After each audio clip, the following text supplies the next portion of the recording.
Divrei Torah. Okay. So last time we met, we talked about the fascinating Sarah, who lived for hundreds of years. And somebody actually told me that there's a novel. I don't know if I shared this with you or not. I don't remember, but I'll tell you again. It's that someone wrote a novel about Sarah, and that a scholar, though, but that she's still alive and living in Venice, California. I love it. She's still here. She's still here. On the street. Yeah, maybe. So, she's used to living in tents, so it wouldn't be a hardship. Anyway, this week we're talking about three fascinating women. If we don't finish it all, we'll continue it next week. But they are three of the women, and then we're going to look at like Miriam, who was a little bit, but who saved Moses, and they're mentioned in the text. And there are these two Egyptian midwives, Shifa and Puah. Now, some of you know about, of course, if you've studied, you know about them. Some of you don't, but there's some very interesting midrash about them and who they were. And so we're going to, I sent you all the text. Does everyone have the text by any chance? Yeah. Does anybody not have the text? If you don't have it, just tell me, because I can put it up on the screen. Everybody has the text? Yeah. Yes. Oh my gosh. Wow. Well, then I have to download the text because I didn't think you would. So give me a second so I can print it. Oh, let me just get it. No, It comes with the sign on. I know it does. So it's good. Oh, yeah. I do that on purpose. Hold on. Let me just print it. Where's my print here? I'm happy that. Well, did I print it already? No, I didn't. Print everything else. Let me just print it. Okay. Of course, now, all right, come on, connecting. Shall we tell everybody about the science versus the midrash of the how many people left Egypt? Yes, go ahead, talk about that. Well, just the fact is that there's a whole scientific thing, and Stanley gave us all of the references of the science versus the midrash. And it's important to remember that the text is not historical, and to read it carefully and get what the message is, but don't think that it's historical. So nobody knows how many people came out. Nobody knows if there were Egyptians with it, but there's no scientific proof that everybody left Egypt or how many there were. So it's a big discussion. Well, right, and there's no scientific proof they were there. No scientific proof that the Exodus happened. And that, of course, is the big discussion. Right, okay. All right, I got it. Great. All right, so now I'll stop share. Okay, so we all have it. Fantastic. So I started with the text because it's good to look at the text, and then we'll look at the midrash. So, and I like to keep the Hebrew there. Is Miriam here? She's not here yet. She may show up. I like to keep the Hebrew because sometimes the Hebrew is different from the translation and it tells us something that we need to look at. So who would like to read the actual piece of it from the Torah, the text? Who would like to read? I'll do that if you want. Okay. The king of Egypt spoke to the Hebrew midwives, one of whom was named Shifra and the other Puah, saying, when you deliver the Hebrew women, look at the birth stool. More exactly in the Hebrew, the brick or stone supports used by Egyptian women during childbirth. If it is a boy, kill him. If it is a girl, let her live. I want to stop right now and just tell you in the Hebrew, it says the ones who deliver the Hebrews or the Hebrew women, the ones who deliver the Hebrew women. So it's not necessarily, we don't know, and this is in the Midrash, were they Egyptian women who delivered, or were they Hebrew women who delivered the babies? Who were these midwives? Were they Israelite women or were they Egyptian women? It's unclear from the Hebrew. It just says the female deliverers of the Hebrew women. That's all it says in Hebrew. Well, I in the next thing, it says the midwives fearing God. Wouldn't that imply that they were the Hebrews then? Or, you live with people. We know about Jesus. We know about Buddha. We know about, Krishna and all that. Doesn't mean they didn't know about God, even though they may worship other gods, or maybe it's not clear. So, but we'll read the Midrash because it goes either way. And there's some very interesting interpretations of what this means that we'll look at. Continue, Risa. The midwives, fearing God, did not do as the king of Egypt had told them. They let the boys live. So the king of Egypt summoned the midwives and said to them, "Why have you done this thing, letting the boys live?" The midwives said to Pharaoh, "Because the Hebrew women are not like the Egyptian women. They are vigorous. Before the midwife can come to them, they have given birth." Okay, so basically, what's their excuse? What are they saying? Why are they not killing the baby boys? They were already born. Because they don't get there in time. Because they were They already deliver born. them. They're already there. Now, what's interesting is what is implied is that, I read this in a commentary, that you should deliver the boy, kill it, and say the baby died. In other words, you don't murder in front of the mother, but you should say, tell them the kid died, the baby died, but you should kill them. And they're saying, before we can get there, they have given birth. Now, there's a whole discussion about Pharaoh. Men are very squeamish around womanly things and what does it mean? And they give birth too soon. And there's an implication here, according to another commentary, that, well, they're like animals. They're like the cows or whatever. They just give birth really fast and we're not there. And since he had no contact, this is kind of an argument for he had no contact with Hebrew women. Because they're saying, besides as a subordinate or as a slave or whatever, but they weren't human to him, that they're like animals. They give birth so fast, we can't even get there, as opposed to Egyptian women. And he bought it because he didn't know anything about women, is what the implication is. Okay, Risa. And God dealt well with the midwives, and the people multiplied and increased greatly. And because the midwives feared God, he established households. In Hebrew, batim, it's uncertain for what that means for them. Houses or whatever. Houses or homes. Yeah. Then Pharaoh charged all his people, saying, "Every boy that is born you shall throw into the Nile, but let every girl live." Okay, so this is this whole section about Shifa and Puah. And in the Torah, women are not mentioned that often. And when a woman is mentioned, it's significant and they're important. All names are important, but women who are noted, and they are kind of, who are they? They appear for this short little time and then they disappear. But they're considered heroines, and without them, they believe that they kind of changed the protocol. And this gave Yocheved an opportunity, that's Moses' mother, to save her baby boy. Okay, so who are these heroines who were willing to risk their lives only to be never mentioned in the Torah again? Most people, I actually think there should be something on the Seder plate or Seder table for Shifa and Puah. Really?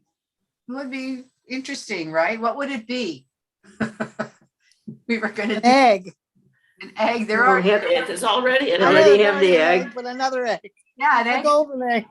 Golden egg, but an egg is a good one, actually. So anyway, all right, so let's look at what it means, these women, and then what their names mean and who they were or who they could be. So who would like to read the next part? All right, Sue Casa. So who were these heroines who were willing to risk their lives only to never be mentioned in the Torah again? The Talmuds let us in on the secret and reveals the real characters behind the code names Shifra and Puah. The Talmudic sage Rav held that Shifra referred to Yocheved, Moses' mother, and Puah to Miriam, Moses' sister. The sage Shmuel argued that Puah was actually Elisheva, Moses' sister-in-law, or Aaron's wife. This is interesting because I've never heard the name Elisheva anywhere in the text. Have you, Risa? No, I don't know the name Elisheva that way. Either, and suddenly this is Aaron's wife. I mean, we know about Aaron's sons, but he had a wife named Elisheva.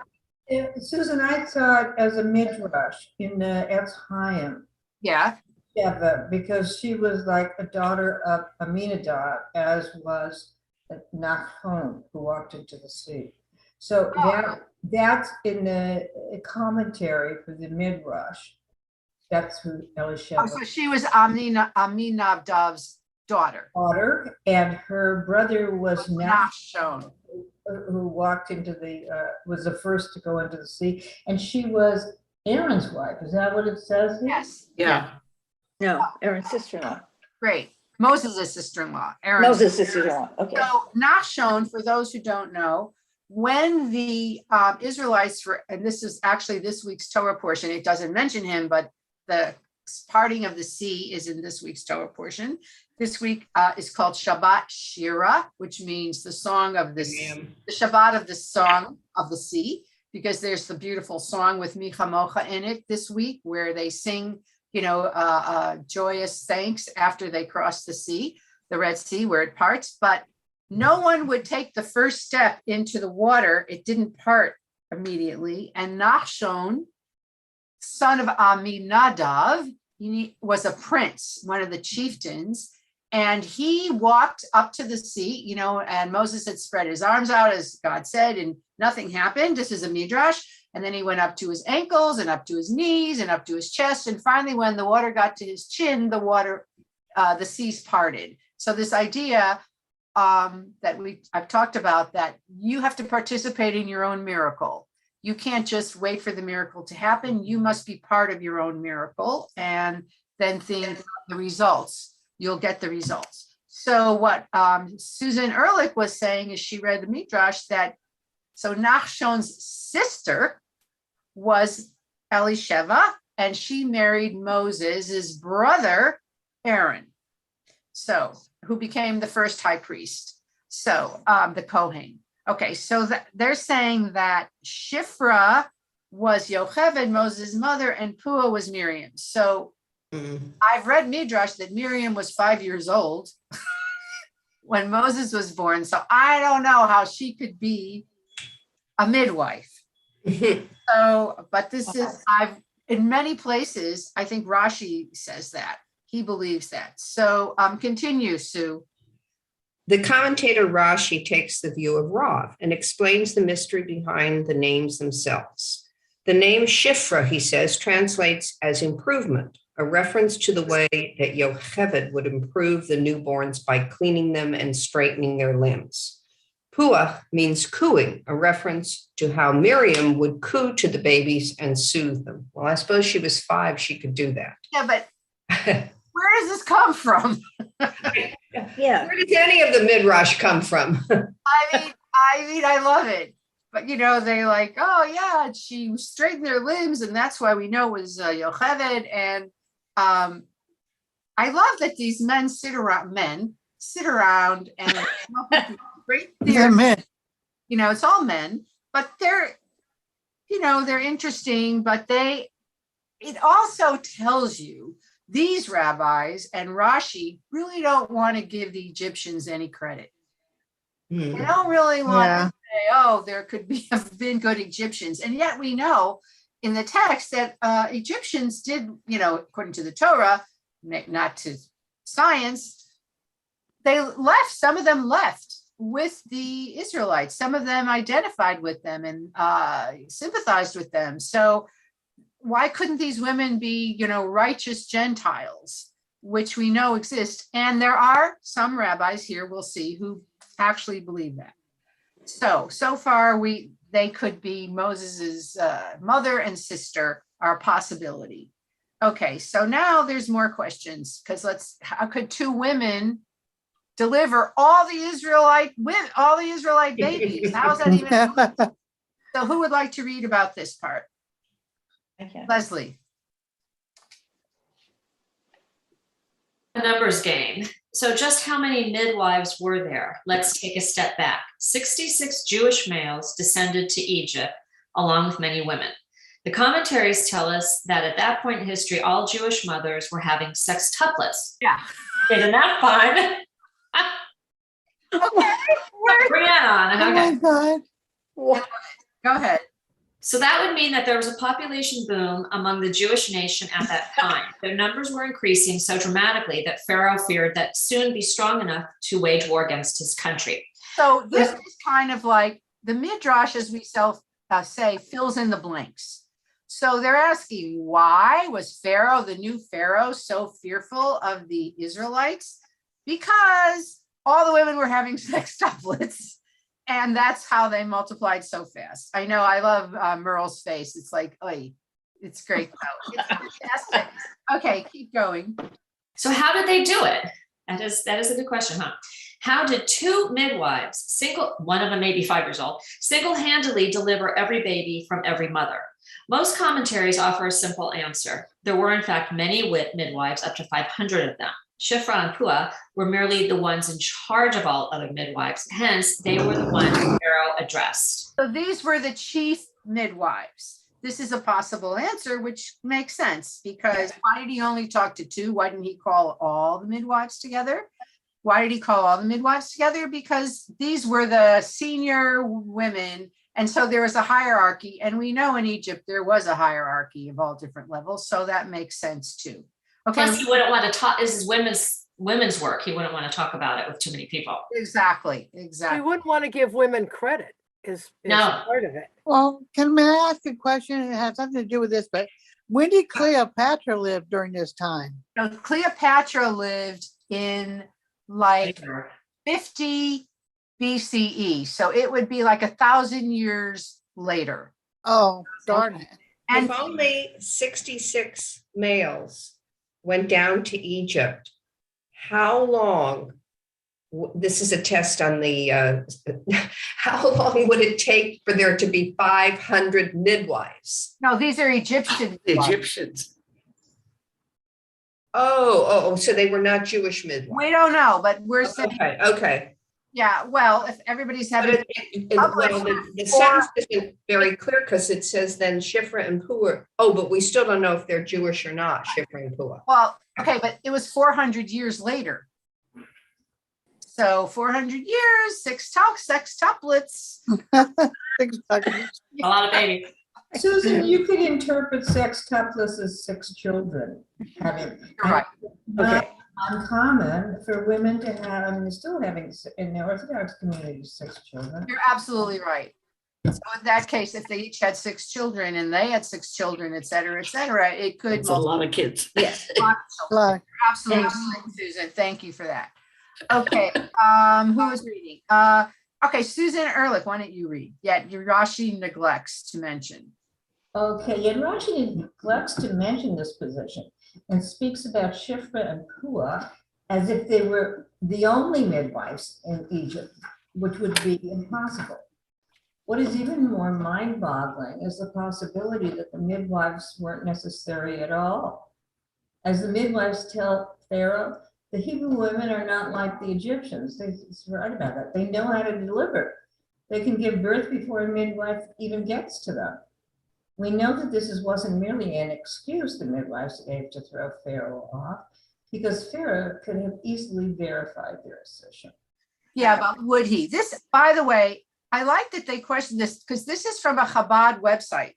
So this is like the Orthodox, view, and they're even saying Rashi is not being logical, which I really appreciate that they're saying, maybe they were delivering on their own. A lot of women, especially slaves, if you ever read, I never forgot, I'm not answering that, I apologize. I never forget reading The Good Earth, if you remember that book where, I read it as a kid, but I still remember that she was in the field, she stopped, she gave birth, And went back to went work. back to work. So I can only imagine slaves, how they were treated. I don't know. Yes, Merle, did you want to say something? Well, I'm trying to picture this. I don't know. I don't think any of us know of too many women who were ever able to be like, give birth like a slave and drop the baby. I'm teaching a class. I'll call you right back. I'm done. Okay. Only for my Drop the baby. only for my daughter do I answer. That's okay. Drop the baby, wrap it up, and go back to work. I mean, plus, I don't know how tough you have to be able, one, to do that, but to be strong enough after you've given birth yourself and to be able to stand up and do whatever their slave work was. Right. Well, maybe. Okay, Lori. Well, I was just going to say that we certainly know that in the South, slave women did exactly that. They, stopped their cotton picking in the field, delivered the baby, and went back to picking cotton because they had a quota. And if they didn't meet that quota, they probably would have been beaten. So I think it's possible that in enslaved people did what they could to stay alive, and that's one way that they could do it. I mean, it certainly wouldn't be something anybody in the 21st century could understand. But is there somebody that's going to come take that baby and take care of it? Well, I know I'm being over realistic here. but there's got to be a sisterhood of women. That's right. And Yeah. they helped each other. I mean, the midwives, but it seems to me in ancient times, every woman had the possibility to be a midwife or a mother, an aunt, a sister, someone who had given birth to help deliver other babies. Right. So maybe, even though these were the professional midwives with the birthing stools and the whole thing. Yeah. And don't forget, this is all Midrash. It's creative. But we identify with the women. We identify with the midwives. We identify with the Israelite slaves. Even, as a story, we feel their suffering. We feel their pain, and which is the power of the text. I think sometimes it's not, did it literally happen? But we identify with suffering of other slave women and other times. Okay, Susan, you want to continue, Ehrlich? The Lubavitcher Rebbe explains that Yocheved and Miriam still had roles as midwives, as they were available in case of any complications during a birth. Even though they were only two people, their reputation as well-born and righteous individuals who would be granted divine assistance if necessary was enough to reassure the entire population of birthing women. So the Lubavitcher Rebbe, he cannot deviate. He does not deviate from Rashi. You know what I mean? I think it's interesting, even though he was a pretty worldly man, he still sticks with the text as, if they say there are only two, there are only two. Whereas Chabad, this other Chabad commentator says, how's that even possible? I don't think that's realistic. And which one do you think, what's the word I want to say? Not just makes sense, but which one sort of expands your mind or about this story in terms of like the kind of life they were living? What do you think about it as like just two midwives with divine assistance, or there were multiple midwives and there was a whole cadre of women in Egypt delivering babies? Which one sort of resonates with you more? I think there were more women. The more women, you're saying. Okay. Definitely. The first one is impossible, to a logical mind. It just can't be. And there would be, I think, a hierarchy. There would be some who had more experience and some coming up the ranks that were being taught and mentored and so on. And that's how they all spread out. Nina? I know. Yeah. Nina? Oh, can you hear me? Yeah. Okay, I think it really doesn't matter how many were there. I think the whole idea is to show you that some women already in Egypt, among maybe other people who chose to live with them later, started to believe in monotheism and in the God that exists that was not Pharaoh. And that's the whole story. It's to start an evolution of a new faith. So here we are, those two women, they were chosen. It doesn't matter. There were maybe one, maybe there were 10. It really doesn't matter. The idea is that there was a change coming. And the change was the belief that they learned from the Hebrews, that there is a God. And that God is that one God that they cannot see, and it's not Pharaoh. So they decided to follow. And the ones that left Egypt, the 600,000, are the ones who chose to leave because they wanted to believe in something else. They were looking for something else, not Pharaoh as a god. I love And that's that. the whole idea. It's a beginning of the monotheism, the I think- beginning of change of values. And But that's you what started. I really agree with you, and I think that's fantastic. And what I want to point out is that there were no laws yet, very few laws so far. So this idea of must have been like a Hebrew value that life is precious, all life is precious, even the life. Well, we know this actually from Shabbat. We know from the one, the teaching of Shabbat that even your slave needs to rest, so that all life is valuable, all life needs to be cherished.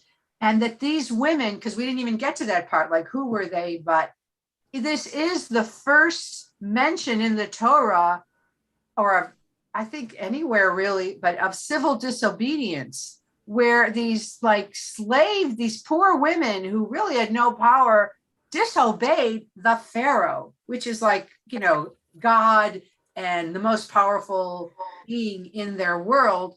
They thought this is wrong. And to have the guts to say, no, you're right. And it says they feared God, they feared Elohim, they feared the Hebrew God, they feared they were adhering to a different value system, and they got huge blessings, which we'll see. So thank you. Had a conscience. Exactly. Cindy. Yeah, I just keep seeing the karma in this, where Pharaoh orders the killing of the newborn sons, and then the final plague is the killing of the oldest son of Pharaoh and the other Egyptians. Exactly. Yeah, I think there's definitely that parallel, or that it's two sides of the mirror. That's why. Exactly. So, okay. So we're still talking about who they are, and then we're going to get to what they are, like what kind of women they were. So, all right. So now we're saying, are they Jewish or Gentile? Here's the big question. So who would like to read about this? Somebody. Okay, Doris.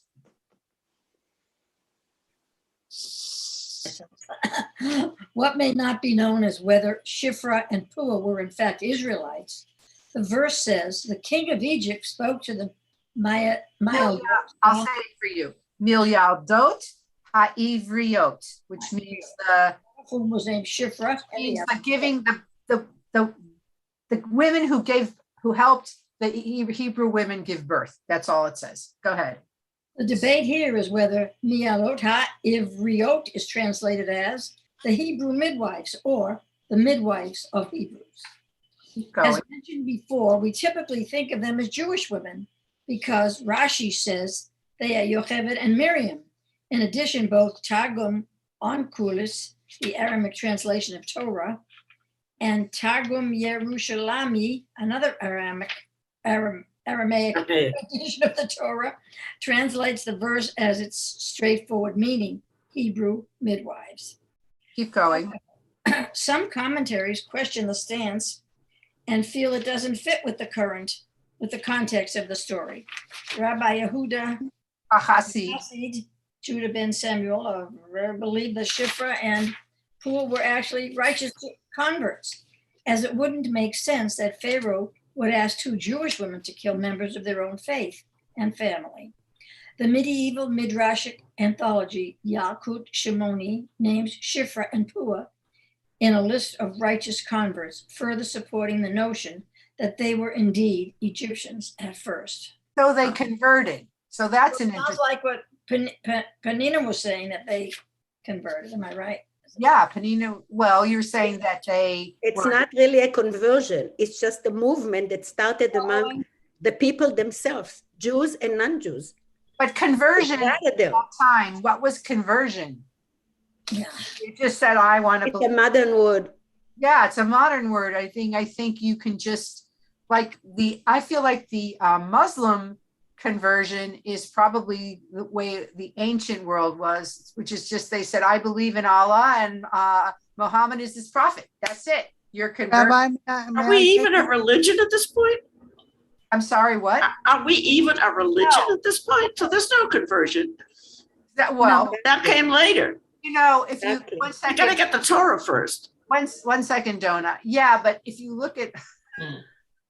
if you look at the Midrash, they say that Jacob was studying in a yeshiva. And Okay. the first yeshiva was started by Shem, which was Noah's son.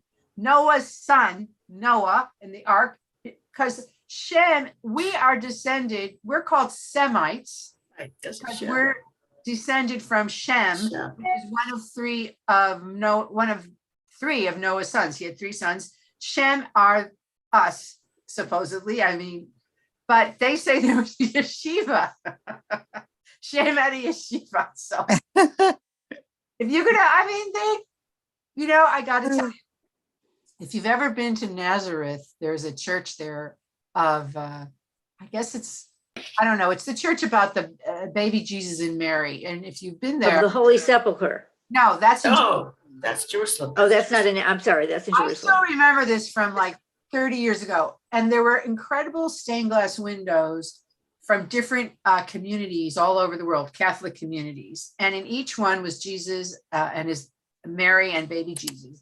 And in each one, the figures were dressed and looked like a citizen of that country. So from Spain, she actually had a lace mantilla and like a dress like, the Spanish women.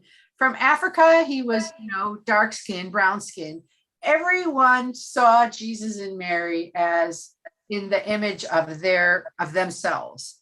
So now where was I going with this idea? Oh yeah. So the rabbis, they think because they studied in yeshivas that there always were yeshivas. But it's very common to think that. Any other comments or anything anyone wants to say? I was gonna say that I think they're looking with rose-colored glasses as men, but when I think about all the women, the midwives, it was women, that maternal instinct about babies, and we're women and we nurture, and we're not going to kill these children. And so that's what a woman's going to do. I agree with you. And I think women who spend their lives giving birth, helping give birth, I mean, how could they possibly kill? They see Absolutely. They see life. Okay, now this is really interesting. The Malbim, who's another fabulous commentator, he has another idea, which I also really like. So, Cindy, do you want to read? You're muted. You're muted. All right, sorry. The Malbim, Meyer Labush ben Yahiel Michel Wisser, better known as Malbim, was a rabbi, master of Hebrew grammar, and a biblical commentator. He had a novel approach to this whole story. The Malbim believed that Shifra and Puach were not names of people, but rather job titles. One job entailed helping a mother through the labor process, and the other cutting the umbilical cord and tending to the new baby's needs. He further states that Pharaoh addressed many midwives, not only two, and not two who were in charge of many. Further, he says that these were righteous Egyptian women who feared God and defied Pharaoh's commands, and makes no mention of them converting. So that's what Penina is saying. So this is a whole, you know what I love? This is what I love about Judaism and Torah. It could be any of these. They all make sense. They're all really interesting. They all kind of elevate these women, but are they Jewish? Are they righteous converts? Are they the head midwives? Or are they like a group? It's like what's it called? A physician's assistant and a nurse practitioner. Right. Is that what they are? You know what I mean? I love it. Perfect. So, but whatever they were, they defied Pharaoh's commands. And, this is just.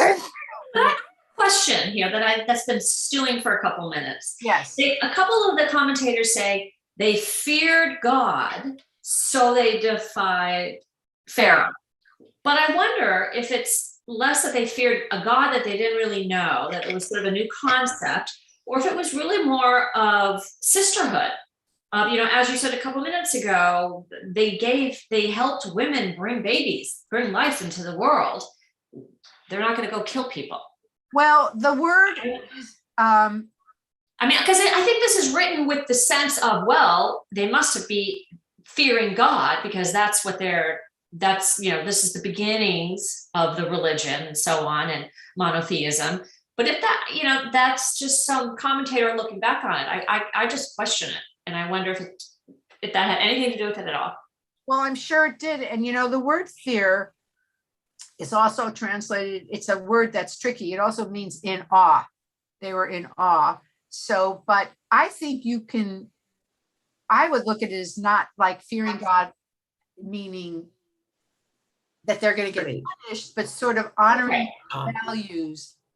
values other than Pharaoh's, honoring Jewish values, honoring Israelite values, because I'm sure the Israelites were never killing their children. They were loving their children. I buy that, honoring values. That totally makes sense. But I feel like it's pushing the fearing, pushing God onto it. Right. Well, God has a big role in this story all over the place. God is everywhere in the story. And don't forget, this is one of the most ancient pieces of writing in the Torah. And, if we go, sorry, I'm dry suddenly. As we make our way through the Hebrew Bible, as things get later, our concept of God changes, but God's very anthropomorphic, very present in this story. I mean, there's the outstretched arm and there's all the breath and all kinds of stuff later. So in this is the writer's choice to tell the story of, and maybe if we're looking at it as a writer of this part of the Torah, you couldn't imagine women coming up with this on their own. You know what I mean? Susan, do you want to say something? First, I should mention too that there would be consequences for these women. It's not just I'm going to not turn in this report. It's if they catch me doing this, I could be killed too. And self-preservation is a very strong instinct, and sometimes more than just helping other women, break the glass ceiling. The other thing that I should mention too is, it's been mentioned frequently, oh, this was written by men. Well, I think we should say, oh, this was written by men, and they show a certain value to these women. Totally. Certain empathy towards these women, and congratulate them. And the commentaries all elevate them. Yes. Oh, absolutely. It's just that this idea that in this story, and perhaps fearing God and doing the right thing is a very important value, yes. In Torah, meaning being in awe of God, because a lot of people need that fear to do the right thing. Certainly, men, we may be more, enlightened or feel that we don't need that, but we know it's the right thing, but we have police. And other times in the other portions, previous portions in the Torah, they mentioned too, when Abraham and Isaac were treading on places, where they had their wives, and they had to say ask the wife to be a sister, that these people do not fear God, meaning they don't have a respect or an awe for the Hebrew God. Hebrew God. For the Hebrew God. And a higher value, a moral conscience. I mean, okay, but we always kind of frame the non-believer as not having a moral conscience, but we don't really know if that's true.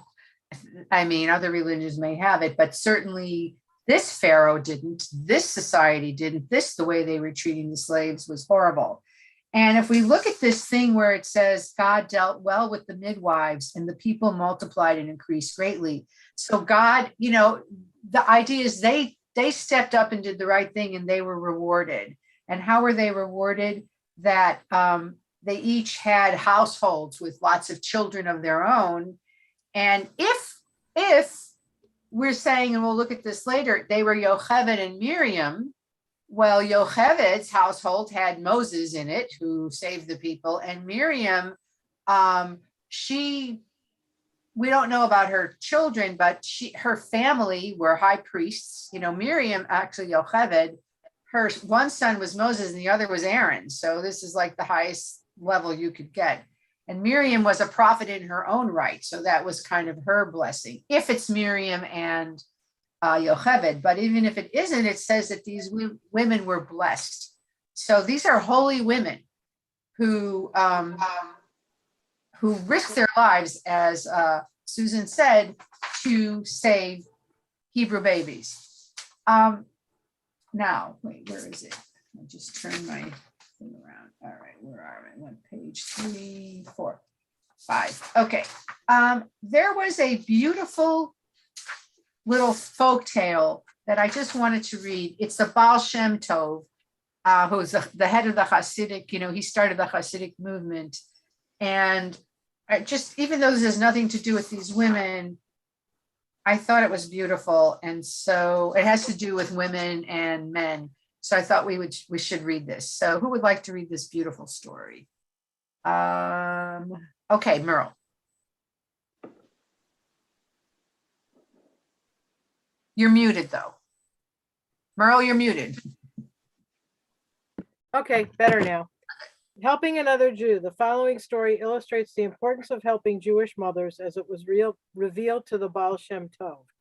As a young man, the Baal Shem Tov would travel from city to city with a group of righteous and holy men who, disguised as paupers, would secretly help those in need. So by the way, there's this idea in general about paupers possibly being holy men or even Elijah the prophet. And it's the test is when you see a beggar on the street, if you help them, if you give them money, if you give them food or whatever. So when we see homeless, they could be the Baal Shem Tov, they could be Elijah the prophet or whatever, spiritually. So we should think about that when we see homeless people, that they could be righteous, holy people in disguise. I do think that sometimes. Go ahead. That's good. I like that concept. On one of these journeys, the group was in a city named Brody.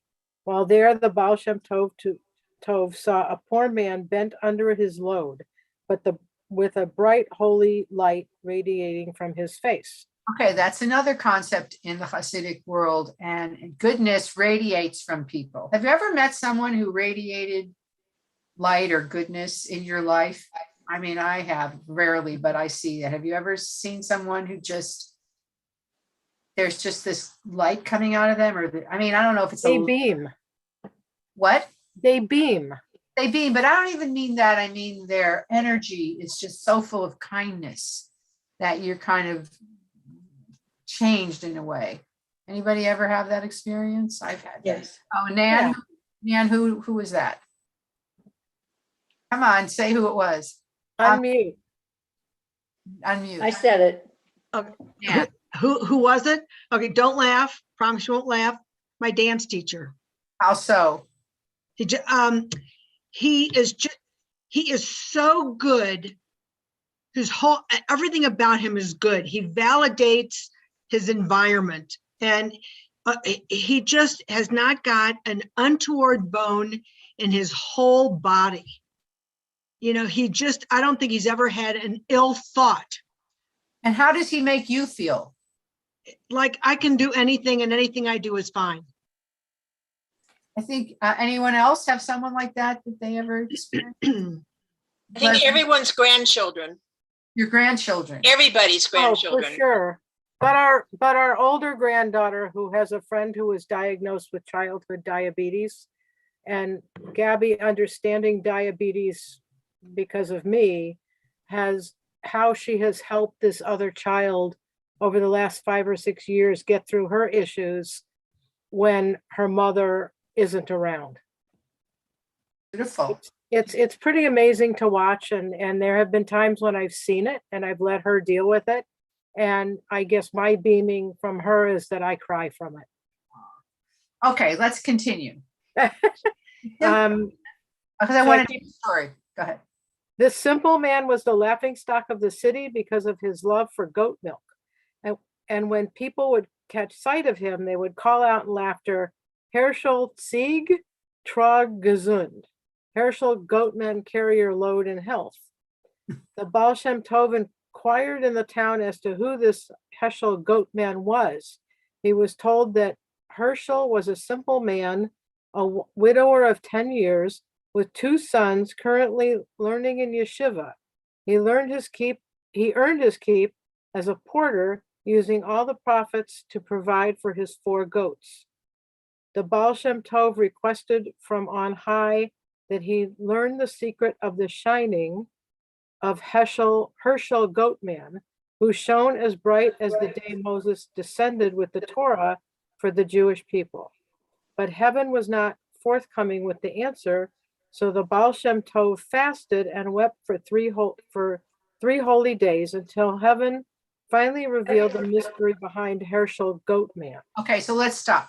So there's this idea that the Baal Shem Tov could communicate with the higher world, with the upper world, and that he could send his mind up there. And there's that famous story about when he's praying on Yom Kippur with his community, and he's praying in a simple goatmen or shepherds are, symbolic of simple people, because the Hasidic movement honored the simple people, not just the scholars. And he didn't know any Hebrew. He couldn't read. So in one story, he whistles because he was a beautiful whistler. In another, he plays from his flute, and everybody gets furious. It's Yom Kippur, and the Baal Shem Tov says, "Stop.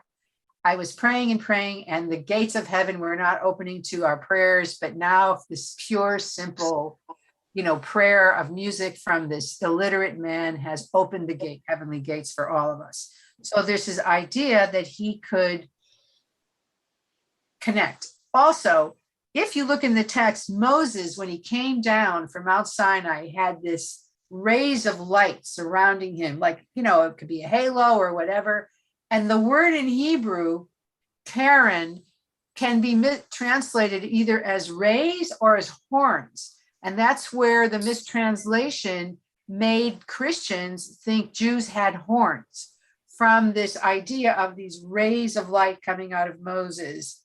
And it was mistranslated, I guess, into the Latin and then into the other languages as horns. But even if it were horns, it's like horns of plenty. You know what I mean? It's not literal horns. If you ever went to Rome and saw the sculpture by Michelangelo of Moses, he's got the 10 Commandments and he's got literally horns coming out of it.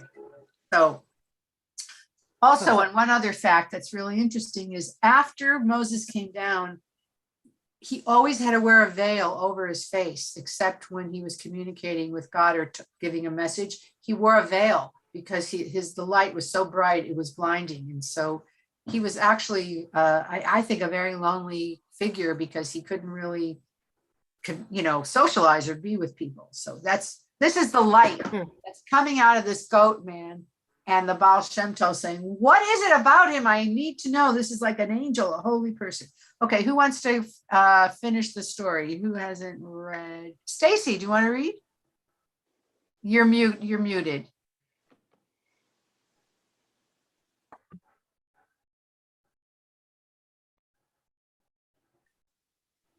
Okay. The only thing, Rabbi, is I don't have the text. I don't know. It popped off on my screen, so I've just been listening. Oh, I'm sorry. Okay. That's okay. That's okay. I mean, I just. All right, Lori, why don't you read?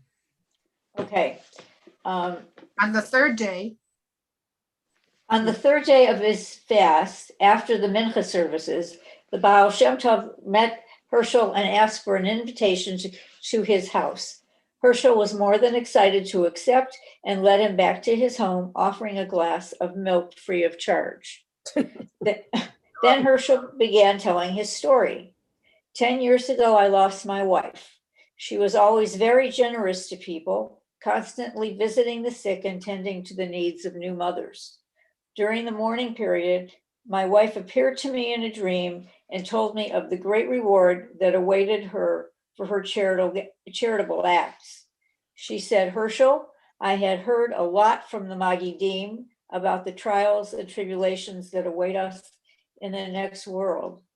But when the heavenly courts asked my name and I responded, the souls of all the sick and new mothers that I help appeared.